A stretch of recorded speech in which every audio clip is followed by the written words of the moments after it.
வணக்கம் தலைவா, அனைவருக்கும் இனிய வணக்கம். இன்றைக்கி நம்ம இந்த வீடியோவில் எதை பற்றி பார்க்க போகிறோம் அப்படின்னு பார்த்தீங்கன்னா, டிஎன்பிஎஸ்சி குரூப் 4 உடைய முடிவுகள் எப்பொழுது வெளியிட போகிறாங்க.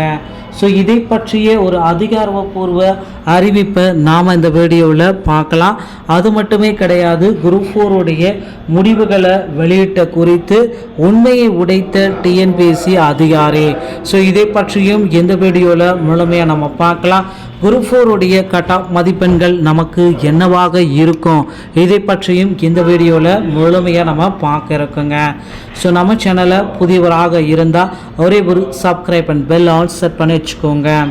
தமிழகத்தில் டிஎன்பிஎஸ்சி குரூப் 4 உடைய முடிவுகள் நமக்கு விரைவில் வெளியிட இருக்காங்க.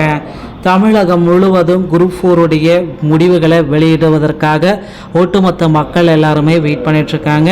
ஸோ என்ன சார் குரூப் 4ல் என்ன மிகப்பெரிய மாற்றங்கள், மிகப்பெரிய அளவில் குரூப் 4ல் என்னென்ன அளவில் மாற்றங்கள் ஏற்படும், அதை நீங்கள் தெரிஞ்சுக்க வேண்டிய நேரம் இது.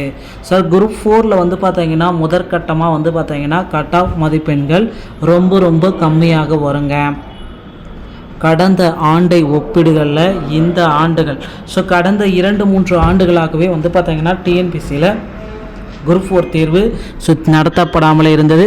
ஸோ இந்த டைம் வந்து பார்த்திங்கன்னா குரூப் 4ல் ரிசல்ட்டை விரைவில் பப்ளிஷ் பண்ணியிருக்காங்க. கிட்டத்தட்ட அதிகப்படியான நபர்கள் இந்தியாவிலேயே வந்து பார்த்திங்கன்னா டிஎன்பிசி வரலாற்றிலேயே முதல் முறையாக 22 லட்சம் தேர்வர்கள் வந்த ஒரே தேர்வு இதுதான் சொல்லலாம். ஸோ இந்த குரூப் 4 உடைய ரிசல்ட்டை நாம் வெளியிடுவதில் சற்று காலதாமதம் ஏற்பட்டாலும் மிகப்பெரிய வரலாறு படைக்கக்கூடிய குரூப் 4 தேர்வு அப்படின்னு கூட நம்ம சொல்லலாம். ஸோ இது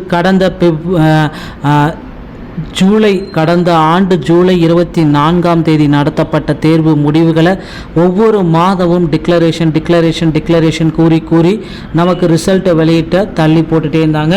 ஸோ இப்போ வந்து பார்த்திங்கன்னா வலைதளத்தில் பிரபலமானதுனால குரூப் 4 உடைய ரிசல்ட்ஸ் வந்து பார்த்திங்கன்னா நமக்கு விரைவில் பப்ளிஷ் செய்யப்படும், கவலைப்பட வேண்டாங்க. ஸோ டிஎன்பிஎஸ்சி குரூப் 4 உடைய முடிவுகள் இன்னும் சற்று நேரத்தில் நாம் அதிகாரப்பூர்வ இணையதளத்தில் பெற்றுக்கொள்ள முடியுங்க. ஸோ மக்களே கவலைப்பட வேண்டாம். குரூப் 4 உடைய விஏஓ டைப்பிஸ்ட்டு ஸ்டெனோ டைப்பிஸ்டோடைய கட் ஆஃப் மதிப்பெண்களை இப்போ நம்ம பார்க்கலாம். ஸோ ஓபிசி கம்யூனிட்டியாக இருக்கும் பட்சத்தில் ஆண்களுக்கு 165, பெண்களுக்கு 160 பிஎஸ்டிஎம் வைத்திருந்தால் -5 கழித்து கொள்ளப்படும். இடஒதுக்கீடு 31% இடஒதுக்கீட்டில் வராங்க. பிசி கம்யூனிட்டியாக இருக்கும் பட்சத்தில் ஆண்களுக்கு 161, பெண்களுக்கு 159, பிஎஸ்டிஎம் வைத்திருந்தால் -6 கழித்து கொள்ளப்படும். இடஒதுக்கீடு 27%. பிசி முஸ்லீமில் ஆண்களுக்கு 155, பெண்களுக்கு 151, பிஎஸ்டிஎம் -7 கழித்து கொள்ளப்படும். இடஒதுக்கீடு 3.50%. எம்பிசி மற்றும் டிஎன்சியில் ஆண்களுக்கு 156, பெண்களுக்கு 152, பிஎஸ்டிஎம் -6, இடஒதுக்கீடு 20%. அடுத்து எஸ்சியில் ஆண்களுக்கு 153, பெண்களுக்கு 150, பிஎஸ்டிஎம் வைத்திருந்தால் -10 கழித்து கொள்ளப்படும். இடஒதுக்கீடு 15%. அடுத்து எஸ்சிஏ ஆண்களுக்கு 149, பெண்களுக்கு 148, பிஎஸ்டிஎம் -11 கழித்து கொள்ளப்படும். இடஒதுக்கீடு 3%. அடுத்து எஸ்டியில் ஆண்களுக்கு 145, பெண்களுக்கு 140, பிஎஸ்டிஎம் 15 கழித்து கொள்ளப்படும்.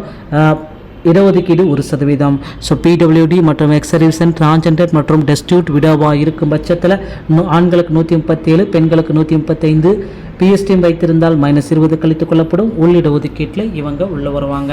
ஸோ இந்த கட் ஆஃப் மதிப்பெண்கள் பெற்றிருக்கும் பட்சத்தில் குரூப் 4 பணிகள் உங்களுக்கு கிடைக்கும். ரிசல்ட்டு மார்ச் 21, 22, 23 தேதிகளில் நாம் 100% எதிர்பார்க்கலாம். இன்னும் சற்று நேரத்தில் குரூப் 4 ரிசல்ட் எதிர்பார்க்கலாம். வீடியோ பிடித்திருந்தால் நன்றி.